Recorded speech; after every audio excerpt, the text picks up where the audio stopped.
जय हिंद दोस्तों, welcome back to the channel. और आज की इस वीडियो में आईपैड का कुछ फर्स्ट इंपॉर्टेंट सेटिंग्स हम आपके साथ शेयर करेंगे, जिनमें चेंज करके आप अपने आईपैड के साथ अपना यूजर एक्सपीरियंस इंप्रूव कर सकते हैं। और अगर आप एक बिगिनर या न्यू आईपैड यूजर हैं तो कुछ इंपॉर्टेंट फीचर्स भी हम आपके साथ इस वीडियो में शेयर करेंगे। एंड आपके पास कोई भी आईपैड हो, इससे फर्क नहीं पड़ता। मेरे पास ये जो आईपैड है जिसमें हम आपको सेटिंग्स एंड फीचर्स दिखाएंगे, ये है 2025 वाला आईपैड 11 जनरेशन या आईपैड A16। एंड इस आईपैड के साथ जो हम बुक कवर यूज कर रहे हैं, जो टेम्पर्ड ग्लास यूज कर रहे हैं, या जो एप्पल पेंसिल का ये ऑल्टरनेटिव यूज कर रहे हैं, इन सभी का लिंक हम वीडियो डिस्क्रिप्शन में दे दिए हैं। और इनका वीडियोस भी आपको मेरे चैनल पे मिल जाएगा, उनका लिंक भी हम वीडियो डिस्क्रिप्शन में दे दिए हैं। सबसे पहले तो हम आईपैड का जो फॉन्ट है इसको थोड़ा सा बोल्ड करेंगे। इसके लिए हम डिस्प्ले एंड ब्राइटनेस सेटिंग में आ जाते हैं एंड यहाँ से बोल्ड टेक्स्ट को हम इनेबल कर देते हैं। नेक्स्ट, जब भी आप अपने आईपैड में कोई ऐप यूज करना स्टार्ट करते हैं, कुछ दिन यूज करने के बाद जब भी आप उस ऐप को लॉन्च कीजिएगा तो आपको इन ऐप रेटिंग एंड रिव्यू का एक पॉपअप जो है वो देखने के लिए मिलेगा। अगर आपको कोई ऐप अच्छा लगता है, उसको आप रेट या रिव्यू करना चाहते हैं, तो आप ऐप स्टोर में जाके उसको रेट या रिव्यू कर सकते हैं। But in app rating and review का जो पॉपअप आता है, अगर आप उसको डिसेबल करना चाहते हैं तो अगेन आपको आईपैड के सेटिंग में आना है एंड यहाँ पे आपको नीचे आना है ऐप्स में, ऐप स्टोर में, एंड यहाँ से आपको इन ऐप रेटिंग एंड रिव्यू का जो टॉगल स्विच है इसको डिसेबल कर देना है। ऐप स्टोर सेटिंग में ही आपको ऐप डाउनलोड का ऑप्शन मिलता है। अगर आप सेम एप्पल आईडी से आईफोन भी यूज कर रहे हैं एंड आईपैड भी यूज कर रहे हैं, तो अगर आप कोई भी फ्री या पेड ऐप को ऐप स्टोर से अपने आईफोन में डाउनलोड एंड इंस्टॉल करते हैं, तो अगर ये ऐप डाउनलोड का ऑप्शन इनेबल रहेगा तो वो सेम ऐप जो है ना आपके आईपैड में भी ऑटोमेटिकली डाउनलोड एंड इंस्टॉल हो जाएगा। तो इसीलिए आप ये ऐप डाउनलोड वाला ऑप्शन भी ऐप स्टोर के सेटिंग में आके डिसेबल कर दीजिएगा। नेक्स्ट, आप नोटिस करेंगे कि आपके आईपैड में काफी सारे ऐप्स में रिक्वेस्ट टू ट्रैक एक्टिविटी का पॉपअप देखने के लिए मिलता है। तो अगर आप चाहते हैं कि आपको इन ऐप रिक्वेस्ट टू ट्रैक वाला जो पॉपअप है वो देखने के लिए ना मिले, तो उसके लिए आपको प्राइवेसी एंड सिक्योरिटी सेटिंग में आना है, यहाँ पे ट्रैकिंग में जाना है एंड यहाँ पे allow apps to request to track वाला ऑप्शन जो बाय डिफॉल्ट इनेबल रहता है, इसको आपको डिसेबल कर देना है। अगर आप किसी स्पेसिफिक ऐप के लिए एक्टिविटी ट्रैकिंग को अलाउ करना चाहते हैं तो उस ऐप के लिए आप इस टॉगल स्विच को इस तरीके से इनेबल कर सकते हैं। बट कोई ऐसा ऐप है जिसको जरूरत नहीं है आपके एक्टिविटी को ट्रैक करने का, तो उसका ऑप्शन अगर यहाँ से इनेबल्ड हो तो आप उसको डिसेबल भी कर सकते हैं। नेक्स्ट, यहाँ पे अगर हम अपने आईपैड के होम स्क्रीन पे आते हैं तो यहाँ पे आप देख सकते हैं कि बाय डिफॉल्ट जो ऐप आइकन्स है ना वो कुछ इस तरीके से दिखता है। आप चाहें तो इसको कस्टमाइज कर सकते हैं। उसके लिए आपको होम स्क्रीन पे लॉन्ग टैप करना है, एडिट बटन पे टैप करना है, कस्टमाइज पे टैप करना है एंड यहाँ से आप ऐप आइकन्स को लार्ज या स्मॉल पे स्विच कर सकते हैं। जब आप लार्ज वाला ऑप्शन सेलेक्ट करेंगे तो सिर्फ आपको ऐप आइकन शो करेगा। स्मॉल सेलेक्ट करने पे ऐप आइकन स्मॉल हो जाएगा और आपको ऐप नेम इस तरीके से शो करेगा। एंड यहाँ से आप वॉलपेपर पे डार्क मोड इफेक्ट अप्लाई कर सकते हैं। फिर नेक्स्ट, यहाँ पे ऐप आइकन्स के लिए light mode, dark mode, automatic का ऑप्शन मिलता है एंड टिंटेड का ऑप्शन मिलता है, जहाँ पे आप ऐप आइकन्स पे किसी स्पेसिफिक कलर का टिंट जो है ना इस तरीके से अप्लाई कर सकते हैं। एंड यहाँ पे एडजस्टमेंट के लिए जो है आपको दो इस तरीके का स्लाइडर मिल जाता है। पर्सनली हमको ये डार्क मोड वाला लार्ज ऐप आइकन्स जो है वो काफी अच्छा अट्रैक्टिव लग रहा है, इस तरीके से आप देख सकते हैं। नेक्स्ट, अगर आप अपने आईपैड में सफारी ब्राउजर यूज करते हैं तो यहाँ पे आप देख सकते हैं कि सफारी में जो है ना हम 4 टैब इस तरीके से ओपन करके रखे हैं एंड बाय डिफॉल्ट जो है ना आपको सेपरेट टैब बार वाला अपीयरेंस देखने के लिए मिलता है, जहाँ पे यूआरएल जो है वो आपको इस तरीके से ऊपर में शो करेगा एंड जो टैब बार है वो आपको सेपरेट शो करेगा। बट ये जो टैब बार का अपीयरेंस है इसको आप चेंज कर सकते हैं, थोड़ा कॉम्पैक्ट कर सकते हैं, इससे आपको स्क्रीन स्पेस थोड़ा सा ज्यादा मिलेगा। एंड उसके लिए अगेन आपको जो है ना अपने आईपैड के सेटिंग में आ जाना है। सेटिंग में आपको आना है ऐप्स में एंड यहाँ से आपको सफारी का सेटिंग ओपन कर लेना है एंड यहाँ पे नीचे आइएगा तो आपको ऑप्शन मिलता है टैब्स में कॉम्पैक्ट टैब बार का। तो अगर आप ये ऑप्शन सेलेक्ट करते हैं, अब यहाँ पे अगर हम सफारी ब्राउजर को ओपन करते हैं तो यहाँ पे आप देख सकते हैं कि टैब बार का जो अपीयरेंस है वो थोड़ा कॉम्पैक्ट हो गया है। स्क्रीन स्पेस आपको इस अपीयरेंस के साथ थोड़ा ज्यादा मिलेगा। नेक्स्ट, आपको आईपैड में फ्लोटिंग कीबोर्ड का फीचर मिल जाता है। तो इस फुल साइज कीबोर्ड को फ्लोटिंग कीबोर्ड में कन्वर्ट करने के लिए कॉर्नर में जो की मिलता है इसके ऊपर आपको प्रेस एंड होल्ड करना है, फिर फ्लोटिंग के ऊपर लेके आना है एंड फिर रिलीज करना है। आपका full size keyboard floating keyboard में इस तरीके से कन्वर्ट हो जाएगा, जिसको आप स्क्रीन पे कहीं पे भी प्लेस कर सकते हैं। एंड इस फ्लोटिंग कीबोर्ड को फिर से फुल साइज कीबोर्ड में कन्वर्ट करने के लिए कीबोर्ड के नीचे में जो आपको बार मिलता है, इस बार से इसको ड्रैग करके स्क्रीन के बॉटम में सेंटर में लाके इस तरीके से रिलीज करना है एंड ये फिर से फुल साइज कीबोर्ड में कन्वर्ट हो जाएगा। फुल साइज कीबोर्ड और फ्लोटिंग कीबोर्ड में स्विच करने के लिए आप जेस्चर का भी यूज कर सकते हैं। फुल साइज कीबोर्ड पे 2 फिंगर से पिंच इन करके आप उसको फ्लोटिंग कीबोर्ड में कन्वर्ट कर सकते हैं और फ्लोटिंग कीबोर्ड पे 2 फिंगर से पिंच आउट करके आप उसको फुल साइज कीबोर्ड में कन्वर्ट कर सकते हैं। अब नेक्स्ट, आपके आईपैड में ये जो डॉक मिलता है इसमें 3 सेक्शन रहता है। पहले तो कुछ फिक्स्ड एप्स रहता है जिनको आप कस्टमाइज कर सकते हैं, फिर कुछ रीसेंट एंड सजेस्टेड एप्स रहता है एंड लास्ट में यहाँ पे ये ऐप लाइब्रेरी रहता है। जो फिक्स्ड एप्स हैं उनको कस्टमाइज करने के लिए होम स्क्रीन पे लॉन्ग टैप करना है। जो भी एप्स आपको यहाँ पे फिक्स्ड ऐप के लिस्ट में ऐड करना है उस ऐप को इस तरीके से ड्रैग करके आप यहाँ पे ऐड कर सकते हैं। जिसे आपको रिमूव करना है उसको आप इस तरीके से ड्रैग करके डॉक में से रिमूव कर सकते हैं। उसके बाद ये डॉक में 3 रीसेंट एंड सजेस्टेड ऐप्स रहता है, आप चाहें तो इनको डिसेबल कर सकते हैं, ऐप लाइब्रेरी को डिसेबल कर सकते हैं। उसके लिए आपको सेटिंग में जाना है, सेटिंग में home screen and app library setting में जाना है। यहाँ पे डॉक के लिए आपको 2 ऑप्शन मिलता है, show app library in dock, show suggested and recent apps in dock. तो अभी आप देखेंगे कि यहाँ पे डॉक में ऐप लाइब्रेरी शो कर रहा है, बट अगर हम इस ऑप्शन को डिसेबल कर देते हैं और अब अगर हम यहाँ पे डॉक ओपन करते हैं तो अब ऐप लाइब्रेरी शो नहीं कर रहा है। इसी तरीके से ये जो recent and suggested app list dock में शो करता है, इसको अगर आप रिमूव करना चाहते हैं, डिसेबल करना चाहते हैं, तो यहाँ से आप इसको भी डिसेबल कर सकते हैं। इससे डॉक में रिसेंट एंड सजेस्टेड ऐप भी शो नहीं करेगा। बट पर्सनली हम चाहते हैं कि रिसेंट ऐप्स जो है वो डॉक में रहे, ऐप लाइब्रेरी को हम डिसेबल रखते हैं। नेक्स्ट यहाँ पे सेटिंग में ही अगर आप मल्टीटास्किंग एंड जेस्चर्स में जाते हैं तो यहाँ पे आपको कुछ प्रोडक्टिविटी जेस्चर्स देखने के लिए मिलता है जो कि बाय डिफॉल्ट इनेबल रहता है। तो सबसे पहला जो प्रोडक्टिव जेस्चर है वो है double tap with 3 fingers to undo. तो यहाँ पे हम जैसे सर्च बार में टैप किए एंड यहाँ पे हम कुछ भी इस तरीके से टाइप कर दिए और उसके बाद अगर हम 3 फिंगर से स्क्रीन पे डबल टैप करते हैं तो आप देखेंगे यहाँ पे अंडू लिखा हुआ आ गया एंड सर्च बार में जो भी था वो रिमूव हो गया। तो इस तरीके से आप अंडू कर सकते हैं कहीं पे भी। अब नेक्स्ट जो प्रोडक्टिव जेस्चर है वो है 3 फिंगर पिंच जेस्चर का यूज करके आप कॉपी एंड पेस्ट कर सकते हैं। तो यहाँ पे अगेन हम सर्च बार पे टैप किए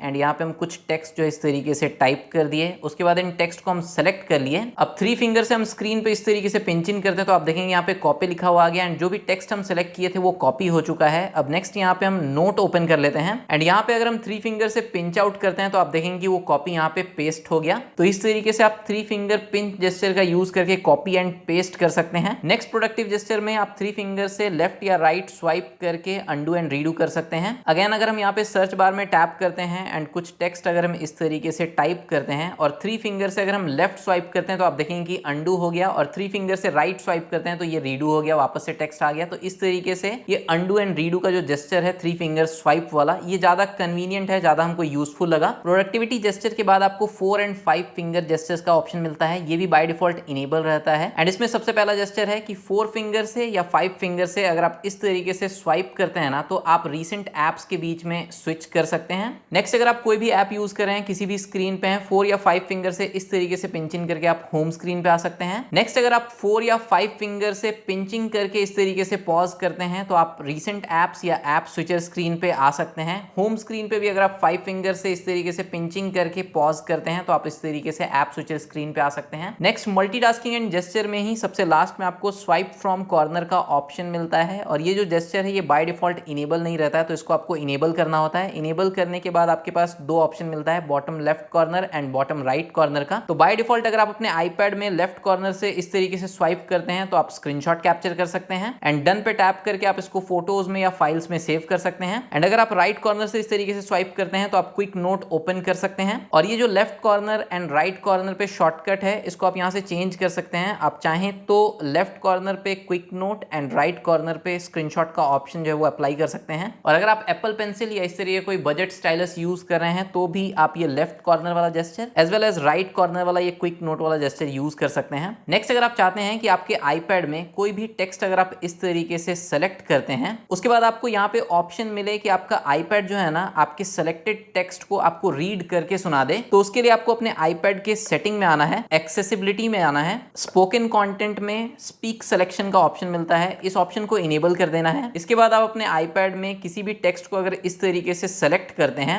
तो यहाँ पे आपको स्पीक का एक ऑप्शन मिलेगा एंड इस ऑप्शन को सेलेक्ट करने पे जो भी टेक्स्ट आप सेलेक्ट करेंगे आपका आईपैड उसको रीड करके आपको इस तरीके से सुना देगा। अब नेक्स्ट आप अपने आईपैड के बैटरी बैकअप को किस तरीके से इंप्रूव कर सकते हैं उससे रिलेटेड कुछ सेटिंग्स हम आपके साथ शेयर कर देते हैं। सबसे पहले आपको सेटिंग में आना है, नोटिफिकेशन सेटिंग में जाना है एंड यहाँ से जो भी वैसा एप्स है जिनके नोटिफिकेशन का आपको जरूरत नहीं है उन एप्स के ऊपर आपको टैप करना है एंड उसके अलाउ नोटिफिकेशन को डिसेबल कर देना है इस तरीके से। तो यहाँ से हम कुछ एप्स का नोटिफिकेशन जो है वो डिसेबल कर देते हैं जिन एप्स के नोटिफिकेशन का हमको रिक्वायरमेंट नहीं है। नेक्स्ट नोटिफिकेशन के बाद आपको अपने आईपैड के जनरल सेटिंग में आना है एंड यहाँ पे आपको बैकग्राउंड ऐप रिफ्रेश में जाना है एंड आप देखेंगे कि जितना भी ऐप्स आपके आईपैड में इंस्टॉल्ड है सभी में बैकग्राउंड ऐप रिफ्रेश जो है वो इनेबल्ड है। तो जिन ऐप्स के लिए आपको लगता है कि बैकग्राउंड ऐप रिफ्रेश का रिक्वायरमेंट नहीं है उन ऐप्स के लिए आप इस ऑप्शन को इस तरीके से डिसेबल कर सकते हैं। तो यहाँ पे आप देख सकते हैं कि हम काफी सारे ऐप्स के लिए बैकग्राउंड ऐप रिफ्रेश को डिसेबल कर दिए हैं। जिस ऐप को आप जब यूज कीजिएगा वो ऑटोमेटिकली रिफ्रेश हो जाएगा। तो बैकग्राउंड ऐप रिफ्रेश सभी ऐप्स के लिए इनेबल रखने का जरूरत नहीं है। नेक्स्ट, बैटरी बैकअप को इंप्रूव करने के लिए सेटिंग में सीरी में आना है एंड यहाँ पे टॉक टू सीरी के ऊपर टैप करके आपको इसको ऑफ कर देना है। इससे आप वॉइस कमांड के थ्रू सीरी को एक्टिवेट नहीं कर पाएंगे, बट जो टच आईडी बटन है या जो पावर बटन है इसको इस तरीके से प्रेस करके आप सीरी को एक्टिवेट कर पाएंगे एंड कमांड दे पाएंगे। बिकॉज अगर आप अपने आईपैड में सीरी को वॉइस के थ्रू एक्टिवेट करते हैं तो उस कंडीशन में आपके आईपैड में माइक्रोफोन ऑलवेज एक्टिवेटेड रहता है, ताकि जैसे ही आप कमांड दें सीरी ऑटोमेटिकली एक्टिवेट हो जाए। इससे आईपैड का बैटरी जो है वो बैकग्राउंड में यूज होता रहता है और बैटरी बैकअप आपको कम मिलता है। नेक्स्ट, अगर आप अपने आईपैड के बैटरी हेल्थ को लॉन्ग टर्म तक मेंटेन रखना चाहते हैं तो आपको सेटिंग में बैटरी सेटिंग में आना है, बैटरी हेल्थ पे टैप करना है एंड यहां से आप 80% लिमिट को इनेबल कर दीजिएगा। इससे आपका आईपैड मैक्सिमम 80% तक ही चार्ज होगा। इससे चार्जिंग साइकिल काउंट भी कम काउंट होगा और बैटरी का जो मैक्सिमम कैपेसिटी है वो भी लॉन्ग टर्म में मेंटेन रहेगा। बट क्योंकि आईपैड 80% तक ही चार्ज होगा, 20% कम चार्ज होगा तो आपको बैटरी बैकअप भी कम मिलेगा। तो हम रेकमेंड करेंगे कि जब आप घर में हो, ऑफिस में हो, चार्जिंग का कोई प्रॉब्लम नहीं हो तो आप ये 80% वाला लिमिट सेटिंग यूज कर सकते हैं। अगर आप ट्रेवलिंग कर रहे हैं, घर से बाहर हैं, तो उस कंडीशन में आप ये 80% का लिमिट जो है वो डिसेबल रखिएगा ताकि आपको थोड़ा एक्स्ट्रा बैटरी बैकअप मिले। नेक्स्ट, अगर आपको अपने आईपैड में वॉलपेपर कस्टमाइज करना है तो आपको सेटिंग में वॉलपेपर सेटिंग में आना है। यहाँ पे आपको lock screen and home screen का ऑप्शन मिलता है। ऐड न्यू वॉलपेपर पे टैप करेंगे तो आपको यहाँ पे काफी सारा वॉलपेपर्स देखने के लिए मिल जाएगा। जो भी वॉलपेपर आपको यूज करना हो टैप करना है एंड उस वॉलपेपर को आपको यहाँ से ऐड कर लेना है। And lock screen and home screen को कस्टमाइज करने के लिए आपको यहाँ पे नीचे में कस्टमाइज बटन मिलता है। कस्टमाइज पे टैप करके आप लॉक स्क्रीन में विजेट्स ऐड कर सकते हैं। क्लॉक का जो फॉन्ट है उसको आप यहाँ से चेंज कर सकते हैं। इस पे ग्रेडियंट कलर अगर आपको अप्लाई करना है या कलर चेंज करना है तो वो आप इस तरीके से कर सकते हैं। जो भी वॉलपेपर आप यूज कर रहे हैं उस पे आप अलग अलग कलर टिंट भी इस तरीके से अप्लाई कर सकते हैं। यहाँ पे आपको 4-5 ऑप्शंस मिल जाता है। नेक्स्ट, यहाँ पे वॉलपेपर में आप डेप्थ इफेक्ट को ऑन या ऑफ कर सकते हैं। फिर नेक्स्ट, यहाँ पे वॉलपेपर का जो अपीयरेंस है, light mode, dark mode and automatic का ऑप्शन मिलता है तो वो आप यहाँ से स्विच कर सकते हैं। अब नेक्स्ट, यहाँ पे आप देख सकते हैं कि मेरे आईपैड का स्क्रीन ऑफ है। टैप करेंगे तो आईपैड का स्क्रीन इस तरीके से वेक कर जाएगा, बट इसमें डबल टैप या टैप टू स्क्रीन ऑफ का कोई फीचर देखने के लिए नहीं मिलता है। बट अगर आप यूज करना चाहते हैं तो उसके लिए आपको सेटिंग में आना है, एक्सेसिबिलिटी में। यहाँ पे आपको टच में जाना है एंड यहाँ से असिस्टिव टच को इनेबल करना है। इससे स्क्रीन पे आपको इस तरीके से एक असिस्टिव टच बटन देखने के लिए मिल जाएगा जिसपे सिंगल प्रेस करने पे एक मेन्यू ओपन हो जाता है जिसमें आपको काफी सारा ऑप्शंस देखने के लिए मिल जाता है। और ये जो सिंगल टैप करने पे मेन्यू ओपन होता है इसको आप कस्टमाइज टॉप लेवल मेन्यू पे टैप करके कस्टमाइज कर सकते हैं। यहाँ से आप आइकन्स ऐड कर सकते हैं। किसी स्पेसिफिक आइकन को अगर आपको चेंज करना है तो वो आप यहां से चेंज कर सकते हैं। बट इसी असिस्टिव टच के लिए आपको यहाँ पे double tap and long press का ऑप्शन मिलता है। इस पे कोई भी फंक्शन असाइन नहीं रहता है, तो यहाँ पे आप टैप करके डबल टैप के थ्रू लॉक स्क्रीन वाला ऑप्शन सेलेक्ट कर लीजिएगा। इससे आप किसी भी स्क्रीन पे अगर इस असिस्टिव टच बटन पे डबल टैप करते हैं तो आपका आईपैड जो इस तरीके से लॉक हो जाएगा, स्क्रीन ऑफ हो जाएगा। नेक्स्ट, इस असिस्टिव टच के लिए आपको जो लॉन्ग प्रेस का ऑप्शन मिलता है इसके थ्रू आप स्क्रीनशॉट कैप्चर करना या कोई भी और शॉर्टकट अगर आप असाइन करना चाहते हैं तो वो आप असाइन कर सकते हैं। यहाँ पे अगर हम स्क्रीनशॉट वाला फंक्शन असाइन कर देते हैं तो किसी भी स्क्रीन पे अगर इस असिस्टिव टच बटन पे अगर हम इस तरीके से लॉन्ग प्रेस करते हैं, प्रेस एंड होल्ड करते हैं तो इस तरीके से ये स्क्रीनशॉट जो है वो कैप्चर हो जाएगा। इन कस्टम एक्शंस के अलावा भी इस असिस्टिव टच बटन के लिए जो है ना आपको काफी सारा ऑप्शन, कस्टमाइजेशन का ऑप्शन मिलता है जिसके ऊपर एक डेडिकेटेड वीडियो बनाया जा सकता है। अगर आप देखना चाहेंगे तो कॉमेंट सेक्शन में बताइएगा। नेक्स्ट, आप अपने आईपैड में जो है ना 2 ऐप्स को स्प्लिट स्क्रीन में यूज कर सकते हैं। जैसे यहाँ पे हम यूट्यूब ऐप ओपन किए, जो भी ऐप स्प्लिट स्क्रीन को सपोर्ट करता है उसके ऊपर में आपको 3 डॉट्स देखने के लिए मिलेगा। 3 डॉट्स पे टैप करने पे आपको यहाँ पे स्प्लिट व्यू का ऑप्शन मिलता है, इसके ऊपर टैप करना है और उसके बाद आप 2 ऐप्स को जो है ना इस तरीके से स्प्लिट स्क्रीन में यूज कर सकते हैं। स्प्लिट स्क्रीन में 2 ऐप्स के बीच में ये जो लाइन है इसके थ्रू आप ऐप का जो एस्पेक्ट रेशियो है वो इस तरीके से चेंज कर सकते हैं। एंड अगर आपको ऐप के साइड्स को स्विच करना है तो दोनों ही ऐप्स के ऊपर में आपको 3 डॉट्स देखने के लिए मिलेगा। इन 3 डॉट्स से इस तरीके से ड्रैग करके आप ऐप के साइड्स को चेंज कर सकते हैं। इन्हीं 3 डॉट्स के ऊपर टैप करके आपको स्लाइड ओवर का एक ऑप्शन देखने के लिए मिलता है। इसके ऊपर टैप करेंगे तो आपका जो ऐप है वो इस तरीके से जो है ना पॉपअप स्टाइल या स्लाइड ओवर स्टाइल में आ जाएगा। आप इसको जो है ना लेफ्ट या राइट में स्लाइड कर सकते हैं। इवन आप चाहें तो इसको एज पे इस तरीके से हाइड भी कर सकते हैं। और जब भी आपको उस ऐप को फिर से यूज करना हो तो फिर से इस तरीके से स्लाइड करके जो है ना आप उस ऐप को यूज कर सकते हैं। फिर से इस तरीके से हाइड कर सकते हैं एज पे। और फिर से अगर आप इस ऐप को स्प्लिट स्क्रीन में कन्वर्ट करना चाहते हैं तो 3 डॉट पे टैप करके स्प्लिट व्यू पे टैप करेंगे और लेफ्ट या राइट वाला ऑप्शन सेलेक्ट कर लेंगे तो इस तरीके से फिर से आप दो ऐप को स्प्लिट स्क्रीन में यूज कर पाएंगे। सो फ्रेंड्स, यही था कुछ first important settings and features iPad 2025 या iPad 11 जनरेशन या iPad A16 का, जो आप अपने किसी भी iPad में यूज कर सकते हैं। आप अपने iPad को प्रॉपरली किस तरीके से सेटअप कर सकते हैं उसके ऊपर ऑलरेडी मेरे चैनल पे एक डेडिकेटेड वीडियो है। अगर आप नहीं देखे हैं तो उस वीडियो का लिंक भी हम वीडियो डिस्क्रिप्शन में दे दिए हैं। आपको कौन सा फीचर या सेटिंग सबसे यूजफुल, सबसे अच्छा लगा, कमेंट सेक्शन में जरूर बताइएगा। ये वीडियो अगर आपको अच्छा लगा हो तो वीडियो को लाइक जरूर कीजिएगा, चैनल को सब्सक्राइब कीजिएगा, अपने फ्रेंड्स और फैमिली में शेयर कीजिएगा। iPad 11 जनरेशन या iPad A16 के रिगार्डिंग कोई भी आपका डाउट हो, क्वेरी हो, आप कमेंट सेक्शन में पूछ सकते हैं। मिलते हैं हम लोग नेक्स्ट वीडियो में। तब तक टेक्नोलॉजी का इस्तेमाल समझदारी से कीजिए। ये वीडियो देखने के लिए आपका बहुत बहुत धन्यवाद। और अगर आप चैनल को सब्सक्राइब नहीं किए हैं तो सब्सक्राइब जरूर कीजिए, बिल्कुल फ्री है।